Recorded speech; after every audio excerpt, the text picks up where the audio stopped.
Mun dongle hävisi käsiin ja nyt mä oon Jenkes uutisissa. Siis mulla on ollut tää dongle 2 vuotta ja yksi päivä se vaan hajoaa mun käsiin. Sit irtosi tämmönen muovinen pala ja sit mä vaan vedin sit piuhasta ylös ja se koko emolevy tuli ulos.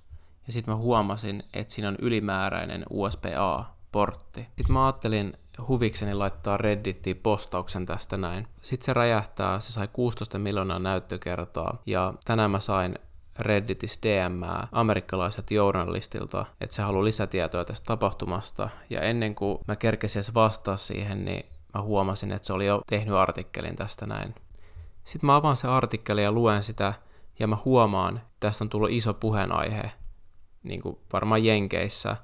Ja mä en olisi ikinä uskonut, että silloin kun mä laitoin sen Reddittiin, että olisi oikeasti päätynyt tänne.